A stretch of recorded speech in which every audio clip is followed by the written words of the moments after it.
I was listening to a podcast today and I thought I would share at least a portion of it because it really opened up my eyes to sin and temptation and how to go about some of your own problems, your own addictions, whatever you may have lust, porn, drugs, alcohol, video games, pride, competition, jealousy, all these things that people might look over, glance over, they won't take a second look. They won't look in themselves and see what's wrong about it.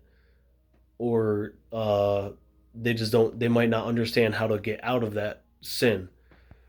So there's a saying, what is fed will thrive and what is starved will die. So if you have these if you have these lusts, you have these thoughts, ideas, temptations, if you entertain those, if you feed them, they're gonna grow. They're gonna be stronger. They're gonna hold on to you more. And you are guaranteed to fall into sin, guaranteed to do evil and let that come out of you. But if you do not entertain those ideas, if you do not give in to those lusts, give in to those temptations, you snuff it out, then it is just a temptation. You don't have to cave in. You don't have to give in to those. And Jesus was tempted all the time. Don't think that, like, yes, Jesus was perfect, but that does not mean that he was not tempted. Jesus was tempted all the time. He was in man's body. He was tempted, but he was perfect. He was pure. He was holy. And it amazes me that he had all the same temptations that I had. He never gave in. He never caved in. He never sinned. We sin every single day. I sin every single day, no matter how much I try to avoid it. But I just want to let you guys know that you can avoid sin.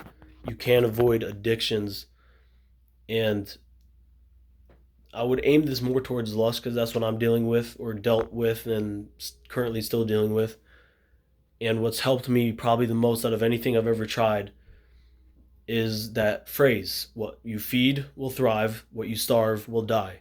When you have these thoughts, when you have these desires, when you have these lusts, don't feed it, don't entertain it, don't give into it. You can look away, you can distract yourself, you can uh I recently read and heard in a sermon, I've been focusing on this for a couple weeks actually. 2 Corinthians 10:5, casting down all imaginations. And when you do that, you're getting rid of all your bad thoughts that aren't to God, that aren't pleasing God. But there's a void, it's going to be empty. Man does not have the power to have an empty mind. It's like a vacuum, something's going to fill it. So when you cast down those evil imaginations, those evil thoughts, those unholy, unrighteous ideas and thoughts, they can be vacuumed in with something. So fill that something to the obedience of Christ. That's how that verse ends, to the obedience of Christ. So you want to captivate, you want to hold, you want to grab, you want to vacuum in those holy thoughts.